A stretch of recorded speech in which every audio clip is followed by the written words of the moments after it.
আসসালামু আলাইকুম বন্ধুরা। আজকে আবারও চলে এসেছি নতুন একটি রেসিপি নিয়ে। আজকে রেসিপিটা পিঠার রেসিপি। আজকে কোনো সব রান্নার রেসিপি না, আজকে পিঠার রেসিপি দেব। দেখতে থাকুন শুরু থেকে, অবশ্যই দেখবেন এই পিঠাটা কীরকম করে তৈরি হচ্ছে। পিঠাটার নাম হচ্ছে কদম ফুল পিঠা। প্রথমে আমি চুলায় চলে এসেছি, একটি প্যান বসিয়ে দিয়ে আমি গুড় দিয়েছি, আখের গুড়টা দিয়েছি, দিয়ে আমি এটা ভালো করে এটা গলিয়ে নিচ্ছি। তারপরে আমি নারকেল কুড়িয়ে রেখেছিলাম, তার মধ্যে আমি একটু নারকেল দিয়ে দিয়েছি। নারকেলটা করে এটা পুরটা রেডি করে নেব। তার জন্য আমি এটা ভালো করে পুরটা তৈরি করে নিচ্ছি। ভালো করে আস্তে আস্তে চুলোর ফ্লেমটা লো করে দিয়ে আমি এটা ভেজে নেব। নারকেলটা তৈরি করে নেব। হালকা একটু আমি নুন দিয়ে দিয়েছি স্বাদ অনুসার মতো, কারণ নুন না দিলেও চলবে, তাও আমি একটু দিয়েছি নুন হালকা স্বাদ অনুসার মতো। দেখুন নারকেলটা পুরো আমার রেডি হয়ে গেছে পুরটা। চুলার ফ্লেমটা জোরে দিলে কিন্তু, হাই করে দিলে কিন্তু এটা পুড়ে যেতে পারে, ওই জন্য লো করে দিতে হবে। তারপরে আমি পুরোটা রেডি করে নামিয়ে নিয়েছি। তারপরে তার উপরে আরও একটি পাত্র বসিয়ে দিয়ে আমি অল্প একটু পানি দিয়ে একটু নুন দিয়ে ফুটিয়ে নিচ্ছি। পানিটা ফুটালে কি ভালো হয়, মানে ডোটা ভালো হবে। আটার ডোটা চালে আটা দিয়ে তৈরি করবে এটা আমি। চালে আটা দিয়ে তৈরি করলে কিন্তু ভালো লাগে এটা খেতে।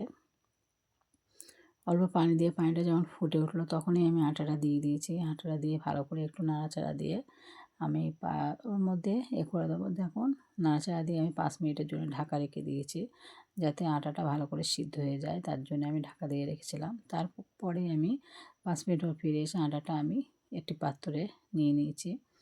দেখুন ভালো করে একটি ডো তৈরি করে নিয়েছি। নিয়ে আমি একটি ছোটো ছোটো করে লেচি কেটে নিচ্ছি।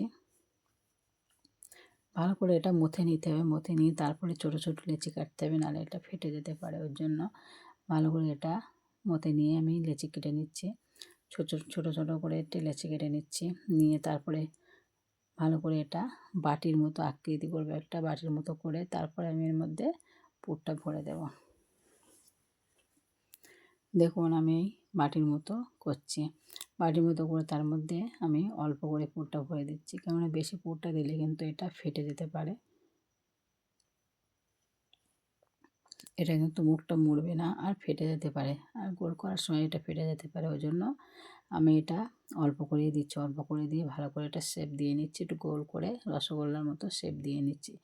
তারপরে যেটা আমি বাসমতি চাল এটা ভিজিয়ে রেখেছিলাম আধা ঘন্টা আগে, ভালো করে পরিষ্কার পানি দিয়ে ধুয়ে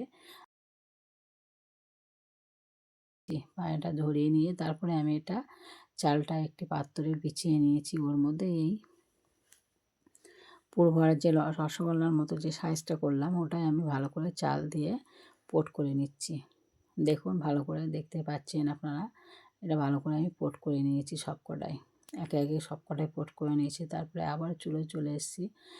একটি পাত্র বসিয়ে ওর মধ্যে আমি পানি দিয়েছি ফোটা হয়ে গেলে দেখুন পানিটা ফুটে উঠেছে।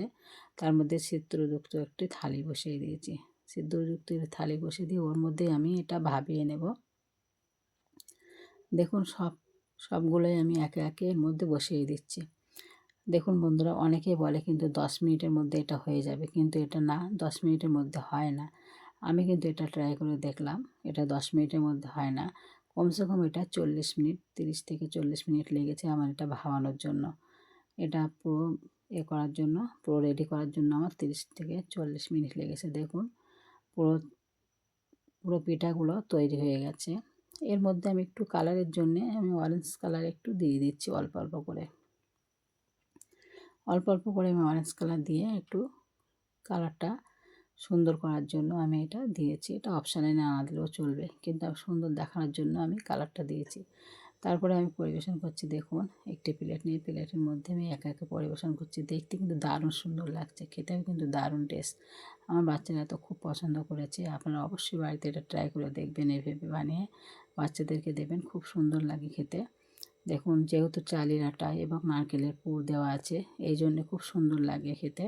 শীত তো চলেই যাচ্ছে, শীত চলে গেলে কিন্তু কোনো পিঠাই খেতে ভালো লাগবে না। ওই জন্য শীত চলে যাওয়ার আগে ঝটপট এটা বানিয়ে খেয়ে দেখুন, কত সুন্দর লাগবে টেস্ট।